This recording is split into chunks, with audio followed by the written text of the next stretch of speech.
1, a 2, a 1. It's time for the Better Horses radio show. So let's saddle up and ride as we explore the Western way of life, horses and cows, family and friends, a relationship with the land, and a relationship with God. It's all here on Better Horses Radio. Now let's hit the trails with the Better Horses team. And welcome to Better Horses Radio. I'm Ed Adams. And I'm Merle Arbo. And really appreciate you joining in. You know what, Merle? People are calling in. They want to know, is that you playing the banjo?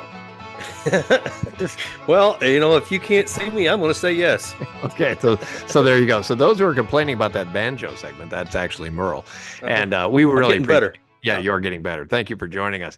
Hey, we've got a great lineup. Very proud of this week, too, because it's very informative, talking all about horses and everything you wanted to know. And we're going to go all the way around the country. Our first lineup, I'm very excited to have Josh Rushing back at Shoe-n-R Horsemanship, professional horse trainer, and he's over at the World Equiestrian Center in Ocala, Florida. And that's going to be very exciting, is to talk about exactly what's going on over there. But more importantly, he's at the American Ranch Horse Association beginning this week. And for those of you who don't know much about it, it's about reining, ranch riding, cattle classes, cutting, boxing, roping, and cow horse. That's going to be fun, Merle. Yes, it is. You know, and our next segment is with Chad Ovnicek, and he's going to discuss natural balance shoeing and shoe methods. So we are piggybacking onto a segment with Rex Buckman, a little while ago. And that's exciting, too. But we also have Susie Newcomen, who's exhibitor at the Pinto World Horse Association. She's going to tell us what it was like to actually see her horse and how well it performed. She's going to talk about her horse, Eye Candy, and Mason Lyons. We'll ask her about that and see how they're getting along this show season. But before we get started, we're going to swing it over to Mark Oppold over there with our Better Cattle. But, Mark, you're going to talk about something a little bit patriotic. Well, Ed, I mentioned on the program last week that I was going to deviate from the subject matter this week with the July 4th holiday that we celebrate and share a story that I found about the eagle, a story that I wasn't aware of and I think has a message for all of us. By the age of 40, the eagle's claws become too long and supple. It can't grab its prey like it used to. Its beak at the age of 40 becomes too long and often curved, preventing it from eating. And the feathers on its wings and chest after 40 years become too thick and heavy and prevents it really from flying very far. So the eagle is now faced with a choice, either a slow, painful death, not being able to eat, or a long and painful period of change that can last over 100 days. So it flies to a nest on the top of a mountain usually, finds a place where at least there's rocks, and beats its beak against the rock for as long as it takes until the beak breaks off. It waits for a new beak to grow and then tears out its claws. New claws grow, and when they're warmed, the eagle then pulls out the over-heavy plumage of feathers on its chest and wings. So after 5 months, normally this takes over 5 months, pain and torment, with a new beak, new claws, lighter plumage, the eagle is reborn and can live another 30 years. Very often, and here's the message for all of us, very often in order to live, we have to change. Sometimes this process is accompanied by some pain, fear, doubts. We get rid of memories, old habits, traditions from the past. Only freeing ourselves from the burden of the past allows us to live and enjoy the present and prepare ourselves for the future. So no matter what stage of life we're in, we can all learn from the eagle. Ed, with that, back to you. And thank you, Mark. And one of the great things we get to talk about is the 4th of July and those horses that are a little bit stressful after the 4th of July, after they went through all those fireworks. So, Merle, did you survive the 4th of July? Yes, yeah, we're always glad to get through it. You know, it's always a little bit scary, you know, owning a horse and people are setting off fireworks, especially the horses out in the pastures, I think. I always worry about them getting scared and run through a fence. And the horses in the barn, I think, are a little more insulated from it, but it's always a concern nonetheless. Yeah, we hope everybody survived well that are equine owners, and when you get back on that horse, they're going to be a little revved up. a little excited because they just probably had the 4th of July sale. So, or they got desensitized. You could shoot a gun off them. It's one or the other. So, One of two ways. it can go either way. Excited about it. Stay with us. We are glad you joined us. We've got more Better Horses coming your way. My name's Ed Adams. And I'm Merle Arbo. And we'll be right back right after this word. Get quality you can stand on. Hoof Grip is the proprietary formula that provides shock absorption for your animals with no ice buildup, slipping, cracking, or sogginess, making it the safest, most comfortable, and maintenance-free flooring on the market. Hoof Grip installs quickly and easily over existing surfaces, is easy to clean, and withstands extreme heat or cold. From vet offices to barns, wash racks to trailers and more. Visit hoofgrip.com to find a dealer in your area today. We're here for the hardworking, the resilient. We're for the people who measure their days by what needs to get done, not by hours. Where kids learn responsibility at a young age and generations work side by side. Where work doesn't pause for holidays or bad weather. It just gets harder. Where value and hard work means more than the clothes you wear. We're Kleinschmidt's Western Store, Higginsville, Missouri. Routine dental examination and treatments are essential for high-quality horse care. To prevent potential problems, a horse's mouth should be examined at least once a year. I'm Dr. Chris Blevins, Equine Field Service Veterinarian at Kansas State University Veterinary Health Center. We can examine the mouth and provide a treatment plan to meet the needs of each client and their horse. Visit us at ksvhc.org, the Veterinary Health Center, to discover, to teach, to heal. Hi, I'm Tommy with Heritage Tractor. Whether you're looking to maintain your yard or your whole ranching operation, Heritage Tractor has John Deere mower and tractor packages that make work fly by. With a variety of horsepower and attachment configurations, we have a package to best fit your needs and budget. To learn more about these exclusive packages, visit us in store or online at heritagetractor.com. Legendary products, extraordinary service, that's our heritage. It's time to go with United Mosquito and Fly Control's premier fly system for fly control in your barn, providing relief for horses from the stress of fighting flies, and also makes the barn more pleasant for everyone in the barn. Easy, effective, and safe. With United Mosquito and Fly Control, we provide a full service. You as the barn owner don't have to do anything. We go everywhere and take care of everything with our friendly fast service. Call today at 913-558-3814 or email Paul at unitedmosquito.com.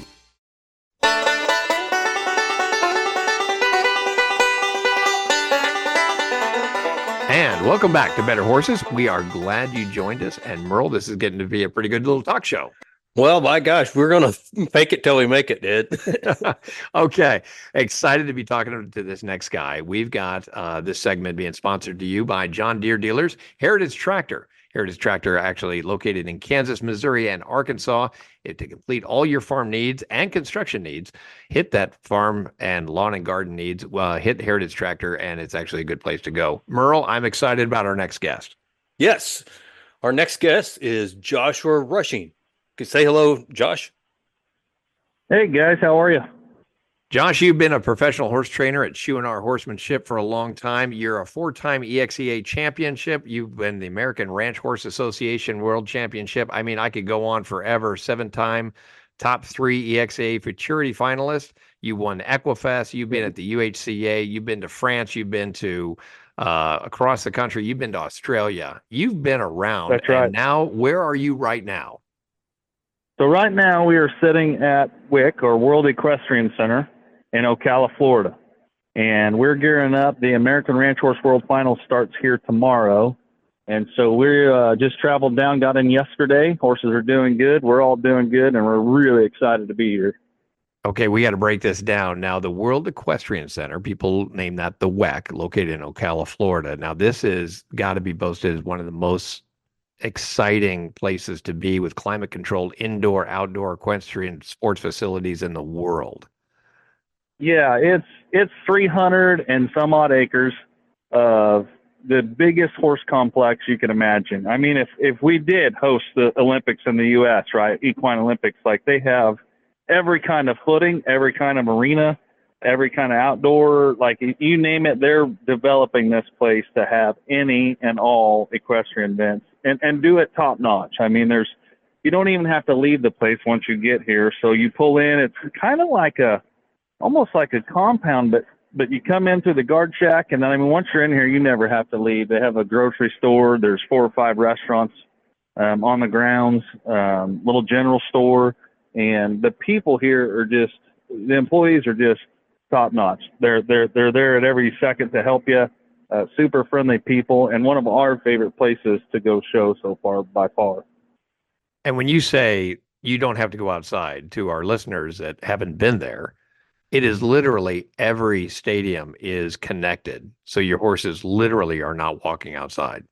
So no, you do. You will go outside in between buildings or depending on where you're at. But like, you don't have to, once you get here to show, like, we'll be here for 2 weeks and we literally would not have to fire the truck up and go anywhere again. There's golf carts and stuff for rent, and there's everything you could want right here. Now, if we go somewhere, maybe we go see the ocean while we're down here. My wife and kids would be disappointed if we didn't do that. But as far as convenience of getting here, getting horses settled in, our horses are standing on extra cushion box stalls with fans in them already and all that good stuff. So it's just comfortable once you get here.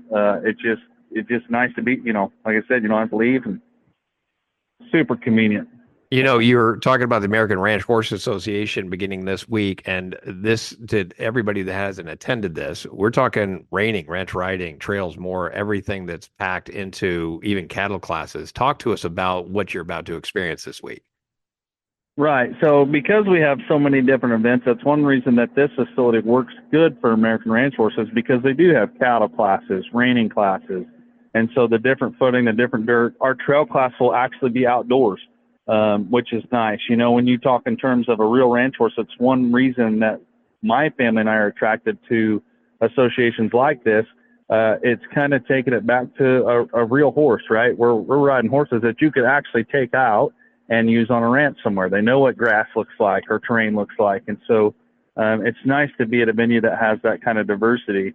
And so yes, we'll you name it, we'll do it. Ranch roping, right? So we've got roping classes. We've got working cow horse classes, traditional reining. We have herd work. We have pinning classes where you'll actually cut one out of the herd and pin it. Then we do have some more traditional, like we do have ranch riding is on like a traditional Western pleasure class on the rail, so to speak. But listen, it can't be overdone. Like, the horse's head can't be dragging the ground. They want them to move like a proper ranch horse, like something that you would enjoy using back home on the ranch. And Josh, with all those different events you've talked about, I'm sure you have a favorite and probably a least favorite. Can you tell us about those? So I just absolutely love reining, and in a different time and a different world, I could have probably went down that road pretty easy. I feel like reining is a fundamental foundation that every horse should know. I'm not saying every horse needs to spin a around, lead changes, stops, things like that. So to me, that's the basics of horsemanship, and I just think you can't do that enough, right? So sure. I really like the reining, but then again, if you made me pick between it and one of them, about any cow event, like, who doesn't like to chase a cow? I mean, I think at the end of the day, many of us grew up just, want to be a cowboy, right? That's the only reason I'm still in the horse business. At the end of the day, I just want to be a cowboy, right? So it's like, when I get a chance to go in and if you made me pick my favorite cow event, as much as I like the cow horse or the herd work, the cutting, my son and I have been practicing up for the ranch roping, and that's kind of like a doctoring scenario where you ride into the herd. Their cattle are numbered. They give you a specific number to rope, and so we'll ride in there together, and we'll rope that particular cow, and your job is to keep the herd quiet. It's not a fast-paced event. It's about horsemanship and herd management and keeping the cattle quiet. It's judged as if the judge owns the cattle, and he's hired somebody to doctor them, and they need to be handled safely, correctly, and efficiently. And that's really one of my favorite events. Probably my least favorite, I don't know, like, ranch riding is on the rail. It's a rail class, right? And so I just feel like I'm at a traditional, I'm on a traditional horse show. But that being said, there's something about me and the showmanship side of me when I get out there. I just I do everything I can to beat them. So it's even funner when my wife sneaks in a class with me. Every once in a while, we have to show side by side, and so she's coming alongside trying to block me from the judges, and I have to jockey around her and make sure she stays out of my way and all that fun stuff. So it can get kind of fun. But And that keeps it competitive. But some people live for that. Yeah. I think you do, Josh. I think that's what we're talking about. here, but- Yeah, I kind of like it. Yeah. Let's talk about the horses themselves. Now, you just mentioned cutting, boxing, roping, and cow horse. How many horses do you bring down? Do you get to switch those horses out, or do you have to keep them all together as a So rider? there is an overall incentive. There is a high point incentive. So and that's the beauty of this is they're like, look, they don't want to see a specialized cutter or a specialized reiner. This sport or association is specifically geared around the horse that can do it all. And so there's a lot of incentives. There's a ranch horse sweepstakes that's going to pay out over $1,500, which is specifically, to more cow-oriented ranch type events. There's overall points. And so these horses have to be pretty willing, pretty versatile. They're going to have a cutting here where some actual cutting horses are going to come in while we're here, just, to be a part of it. But the bigger prizes and stuff are usually associated or given to those horses that are doing conformation, doing the working classes, and doing, all of the above. Well, Josh, and you brought up a good point too. I think, and I know a lot of our listeners are very familiar with the PRCA and rodeo events, but a lot of the rodeo events maybe have digressed or regressed into something that's not really real life scenarios on a ranch. And can you elaborate a little more on, like how you'd use the stuff and one horse to do all these jobs? Right. Yeah. No trouble at all. I agree. And I think that's a problem with many associations, right? As we've gotten so extreme in our ventures, if you will, or different associations, that this is kind of bringing it back to those original ranch horses, like even associations like when AQHA first started. Even AQHA is pushing the ranch side of things. Like they've got a great ranch versatility program going on right now, and the numbers are speaking for themselves. I mean, the entries are up. People are flocking to these. Dare I say it? I don't want this to sound the wrong way, but it kind of gives a place for the backyard horseman to enjoy his horse. Like you don't have to go home and have a top-notch facility to get prepared to be here. Like I don't have cattle at home all the time, right? Now we have a flag, and fortunately enough, Whiskey Ranch brought us a few head over to the house to help us get prepared for this. They're right down there close to us, and they let us use a few calves to get ready. But like, look, you could go out in your backyard and get ready for the ranch trail and get ready for the ranchmanship patterns, right? You may not have reining style footing, but so what? That's one event. So that's the nice thing about this is, look, if you could pick out the few events that you plan on being really good at and then just have a good time in the others. Like, look, I don't like getting up early in the morning for a conformation class, but we're fortunate enough we got some really nice horses that we picked up from Mark Gratney, and they conformationally are just beautiful to look at. And so, yes, I'm going to go, even though that may not be my favorite class, but man, that's a few extra points to get us towards that high end. So you could always make it up where if you feel like your facilities are lacking or whatever. So to me, I think it's just great for the average horseman, doesn't want to specialize. Maybe I'm a trail rider on the weekends or I do some occasional cow work. This is a fun place to go take a show and enter a few classes. And look, there's some classes that you don't have to enter them all, right? There's several available, but there's nobody, you're not required to enter every class. So if you're not ready to go down the fence, no problem. Don't enter the cow horse, but do everything else until you get to the point that you're ready to do that. Sure. And if you're just joining us, we are talking with Josh Rushing, and he is at the World Equestrian Center in Ocala, Florida right now.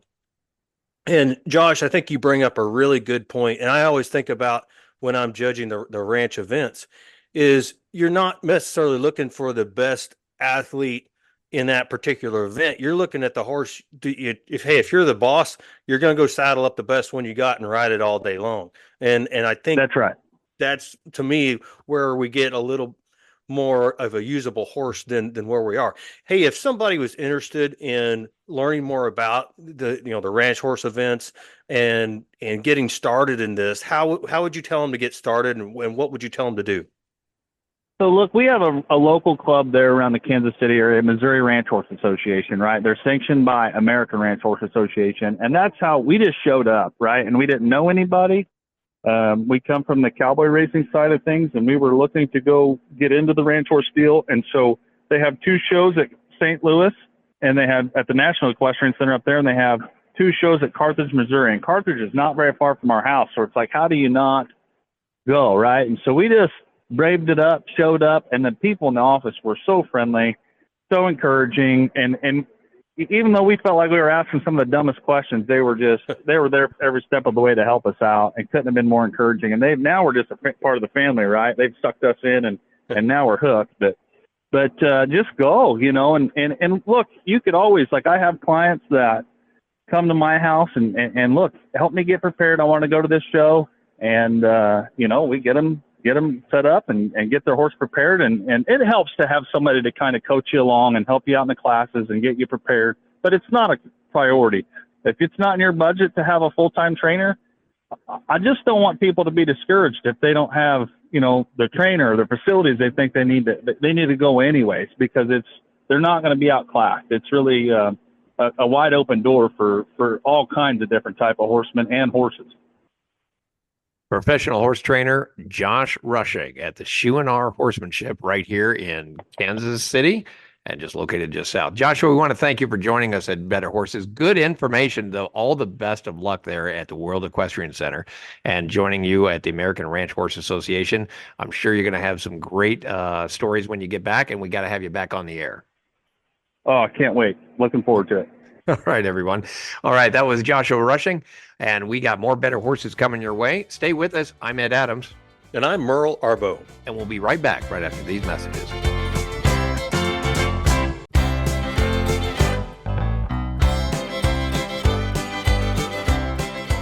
And welcome back to Better Horses. Merle, this is a great show, and we get to now talk about care and custody of horses. Yes, this will be an interesting segment for our listeners, I think, and we're kind of piggybacking onto a segment we did a couple weeks ago, Ed. This is actually really important because I'm glad you brought that up. In matter of fact, we had Rex Buckman, who has joined us previously, and he admits that he does a lot of farrieing over there. But Rex was given to us on episode 520, if you want to check it out, on June 9th. He actually was talking to us about being a farrier and some of the things that we were going through, talking about natural balance shoeing methods. So a guy that's going to be talking about barefoot trimming, and we'll even get into navicular there for a little bit. But Chad Ovnicek from HoofCare Today, he's going to join us. Chad, welcome to Better Horses. Oh, thank you. So Chad, we are glad you came on board because you have literally worked with a lot of professionals, and you have your horse enthusiasm is great, and you deal with a lot of equine professionals. Your dad has been in this business for a very long time. Can you give us a history of your family and the industry you're in, and exactly the company that you're representing? Yeah, our company is called Equine Digit Support System, or as we abbreviate it, EDSS. My dad has been, he's the one who started, he's the farrier behind the whole organization, but he started shoeing horses when he was about 14 years old. Actually started shoeing for money or getting paid when he was 16. He is now, he's going to be 80 years old in November. So he's got quite a few years under his belt as far as shoeing horses. And so we started our business back in 1995, and it started from a treatment system called the Equine Digit Support System, and it's a fully adjustable system that we use for treating laminitis or navicular disease. And he had some ideas. We actually had a patent on them, and we put that together and started selling it. And he was doing clinics every other weekend all over the country, actually all over the world, putting on clinics and teaching people how to use it. So there's a lot of education behind what we do and how to use our products, and that, which you don't see a lot in in this industry. There's basically just flat steel type shoes when we started out, and you had to do a lot of modifications to them. So this system here was fully adjustable and without having to pull the shoe and the pad off. And that's what it started out as when we first started. And then we got more into doing performance and lameness prevention type products after that. So you mentioned that, you've got to address a lot of concerns and questions that people have when it comes to the modern day horse. But we talked about natural balance shoeing methods and or barefoot trimming, things of that sort. What are you saying that's being different now, and what are some of the new technologies or some of the things we've learned throughout the history of shoeing horses that we didn't know before? Well, I believe that just the new technology of the MRI and the new X-ray machines and ultrasounds, that we're able to see more of the internal structures of the feet and be able to see injuries that we were never able to see before. So when we see a repetitious injuries, we try to address the biomechanics, and we learn more about the biomechanics through all of this technology too. So now we're able to apply, something different to take the stress and strain off of the coffin joint or the soft tissue around the coffin joint. And what do we ask our horses to do these days compared to what they did, 100 years ago, 50 years ago?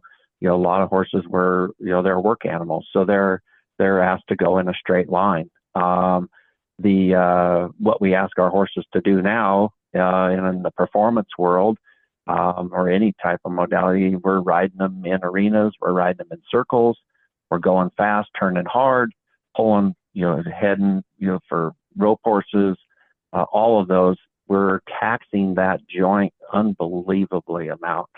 And that joint is a hinge joint. It's only intended to go back and forth. So we're asking them to twist and turn.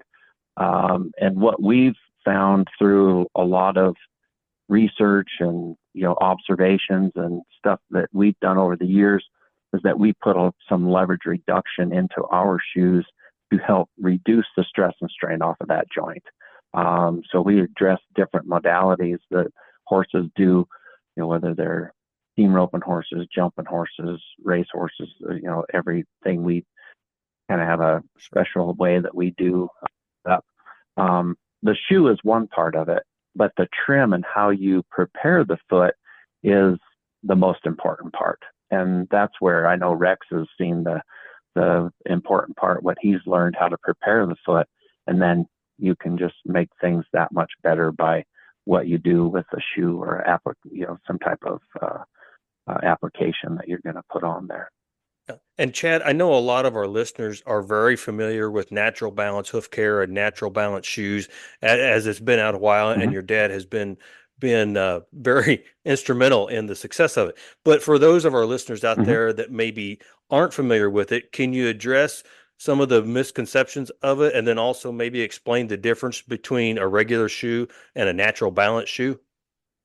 Yeah, there's so the first part is the trim of how we do the foot, how we do the shoe, and how we apply it. So we have a mapping process that we go through where we use the external references of the foot being the widest part of the foot. And the research projects that we've done on that has been very, very consistent, that if we find the widest part of the foot, it's a very static reference point. And that lines up with the center of rotation of the coffin joint, which runs right through the center of the foot.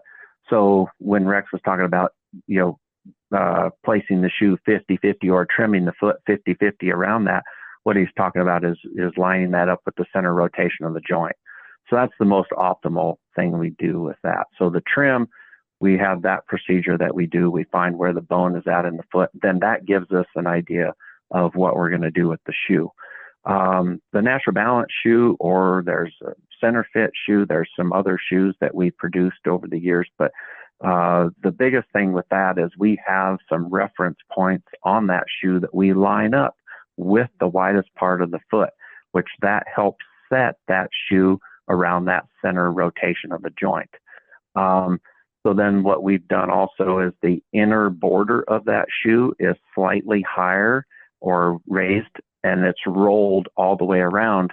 So what that does is it reduces the stress and strain off of the coffin joint and the soft tissue around the coffin joint. Unlike, some of your, say, out of the box flat steel shoes, they're just made of flat steel stock. There's no leverage reduction or mechanics built into those. Now, a lot of farriers will, heat them in a forge and put their own leverage reduction into them, which my dad did for years. He every shoe went through the fire, and they would put those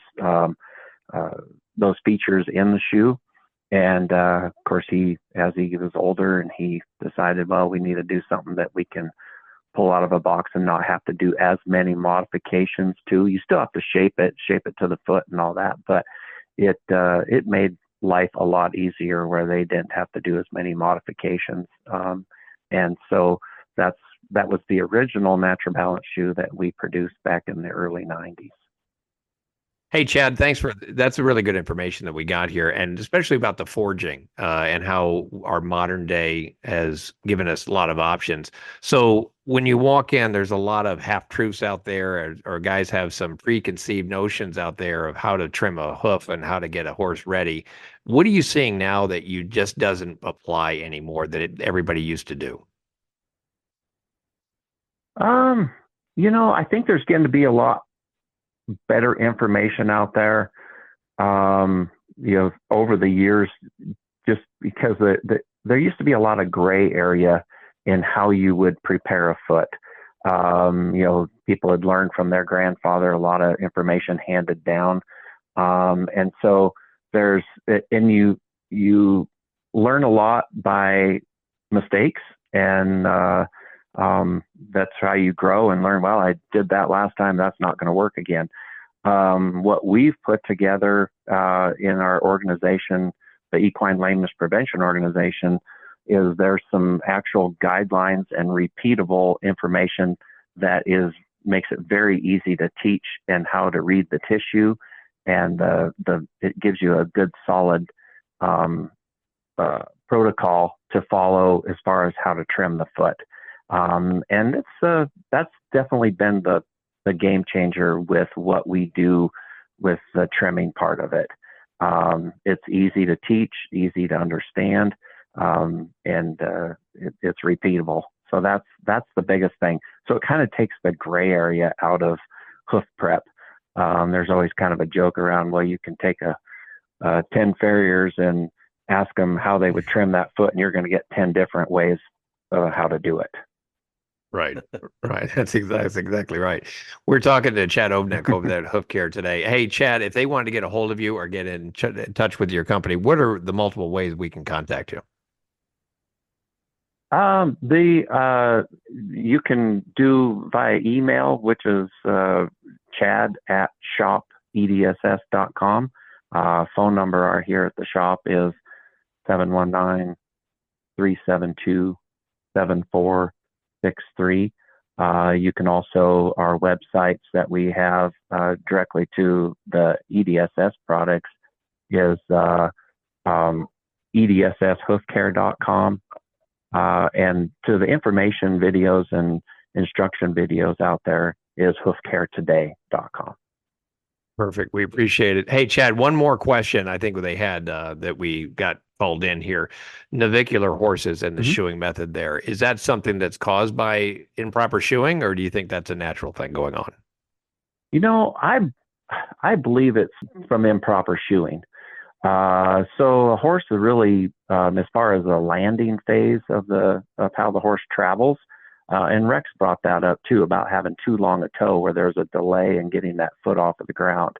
So what happens when there is a delay, you get a toe first landing. So when you have a toe first landing, there is a misalignment of the distal phalanges where P2 drops back and puts load on the navicular bone.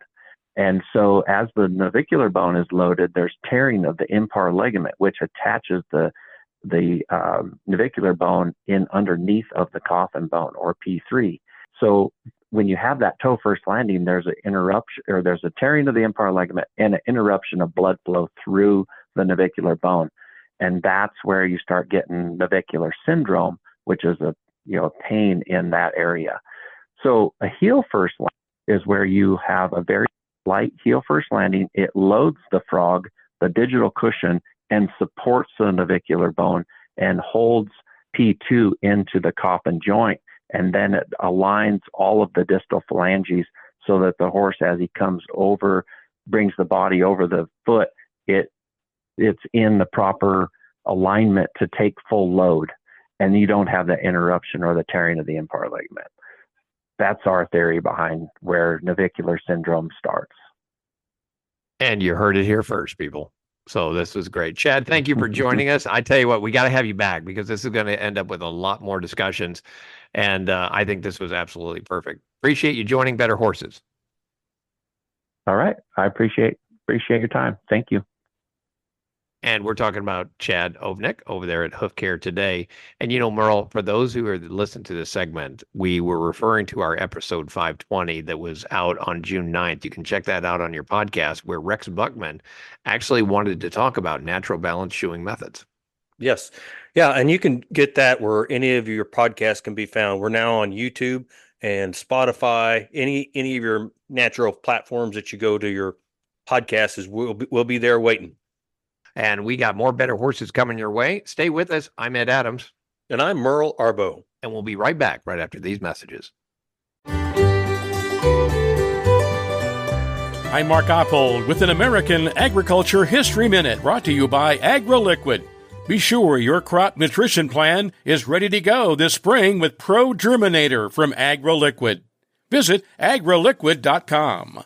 Agricultural development flourished in most Midwestern states, including Missouri, but the Missouri boot heel remained swampy and subject to flooding, and remained heavily forested, remained underdeveloped, underpopulated. But beginning in the 1880s, railroads opened up the boot heel to logging. 1905, Little River Drainage District constructed elaborate ditches, canals, and levees to drain the swampland. As a result, population in the boot heel more than tripled from 1880 to 1930, and cotton flourished as the #1 crop. That's today's American Agriculture History Minute.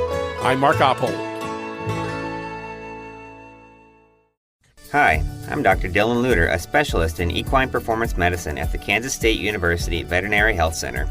Our new service focuses on lameness diagnosis, advanced imaging, physical therapy, and regenerative medicine for horses with injuries preventing them from performing at their best. We can treat a variety of conditions and design a customized rehabilitation plan to meet the needs of each client and their horse.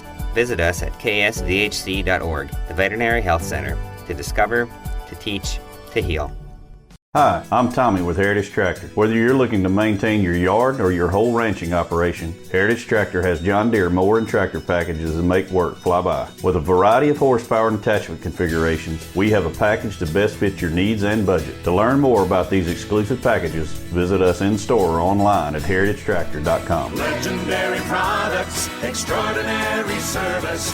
That's our heritage. Established in 1956, the Pinto Horse Association of America was formed to welcome all types of equines and maintain their show records and pedigrees. PTHA currently has over 88,000 members with 157,000 registered Pintos. There are currently 3 separate registries: the Color Registry, the Solid Registry, and the Long Ear Registry. We welcome all levels of competition within a family-friendly environment. Become a member, register, and add value to your horse. For more information, check out the website pintoworld.com. Get quality you can stand on. Hoof Grip is the proprietary formula that provides shock absorption for your animals with no ice buildup, slipping, cracking, or sogginess, making it the safest, most comfortable, and maintenance-free flooring on the market. Hoof Grip installs quickly and easily over existing surfaces, is easy to clean, and withstands extreme heat or cold. From vet offices to barns, wash racks to trailers and more. Visit hoofgrip.com to find a dealer in your area today. We're here for the hardworking, the resilient. We're for the people who measure their days by what needs to get done, not by hours. Where kids learn responsibility at a young age and generations work side by side. Where work doesn't pause for holidays or bad weather. It just gets harder. Where value and hard work means more than the clothes you wear. We're Kleinschmidt's Western Store, Higginsville, Missouri. It's time to go with United Mosquito and Fly Control's premier fly system for fly control in your barn, providing relief for horses from the stress of fighting flies, and also makes the barn more pleasant for everyone in the barn. Easy, effective, and safe. With United Mosquito and Fly Control, we provide a full service. You as the barn owner don't have to do anything. We go everywhere and take care of everything with our friendly fast service. Call today at 913-558-3814 or email Paul at unitedmosquito.com.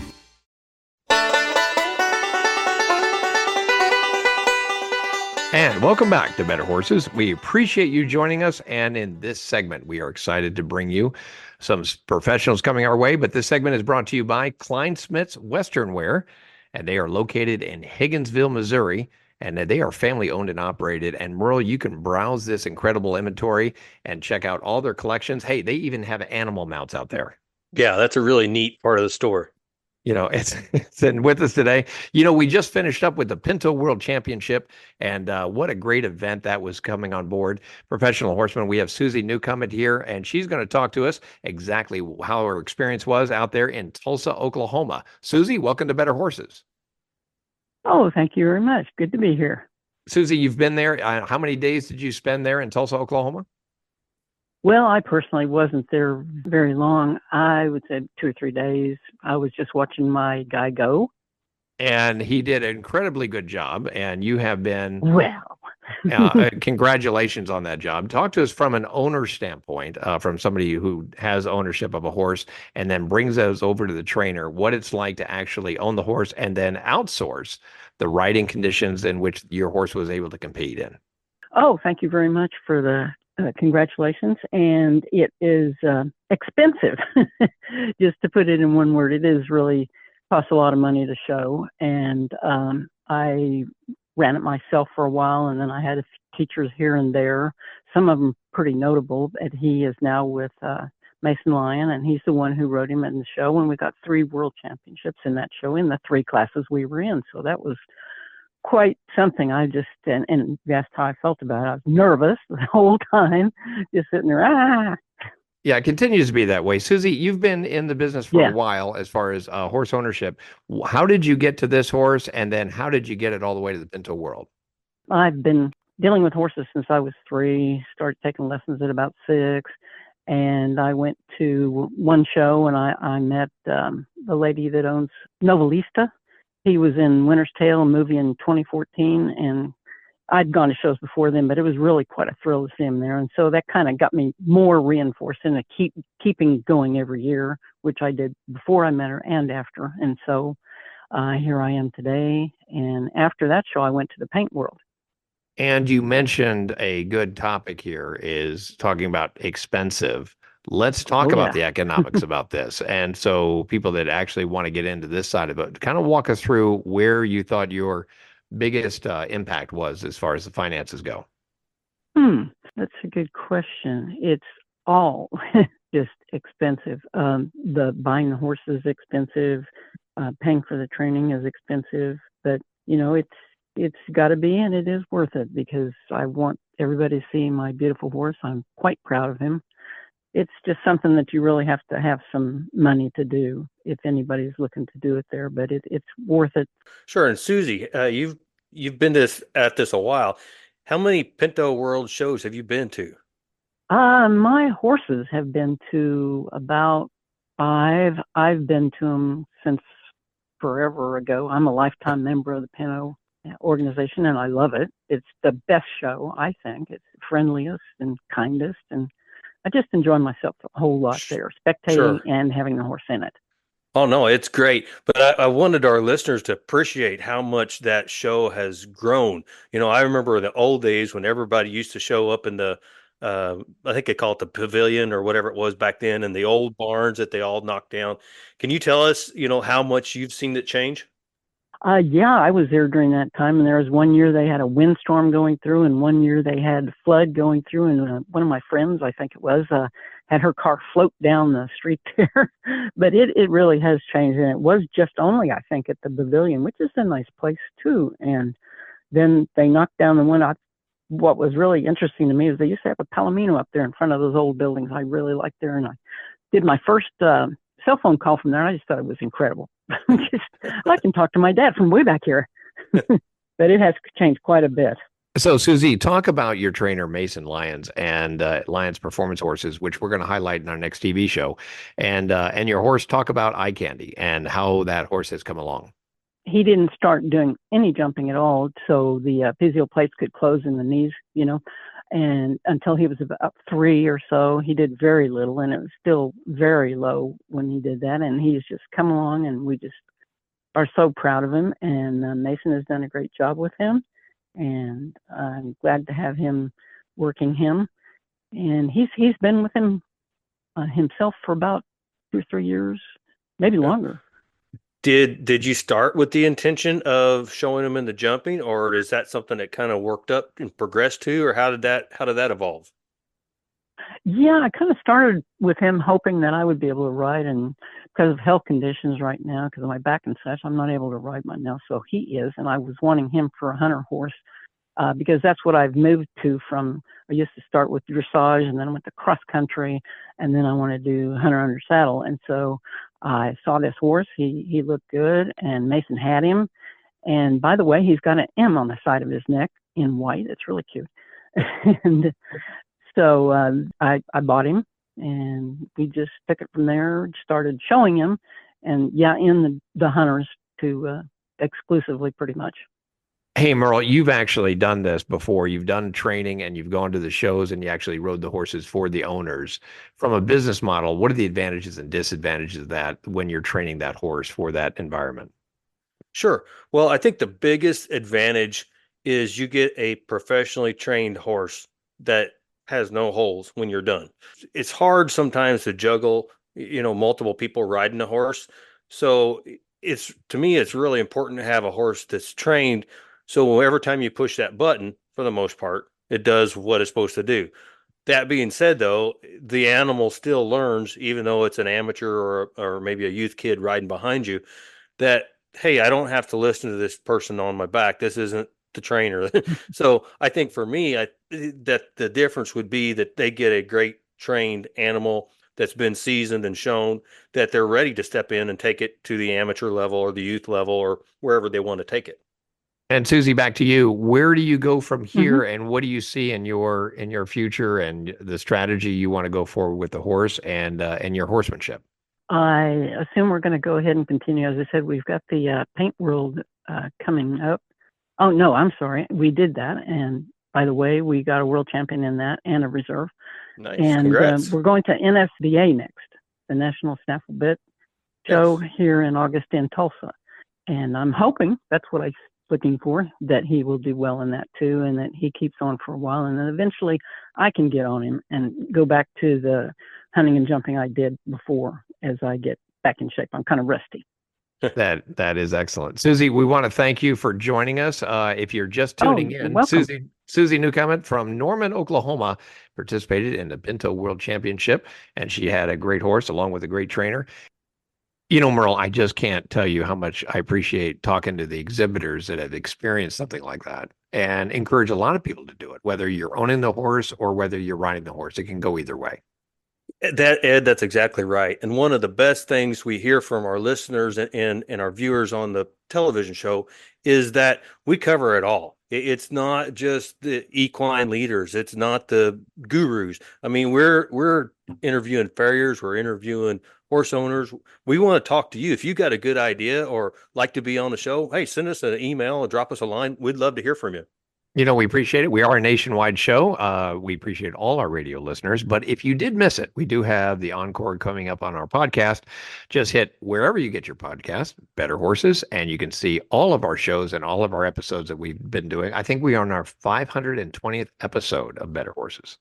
Time flies when you're having fun. And don't forget to check out our newspaper, our summer edition, Merle. We're putting it together right now. That's going to be out here shortly. Excited about that. And you can check that out online, or you can subscribe at betterhorses.com.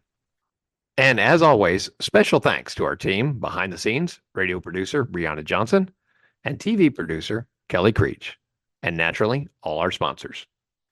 And be sure and check us out on television, RFD TV, the Cowboy Channel, streaming on Equus TV.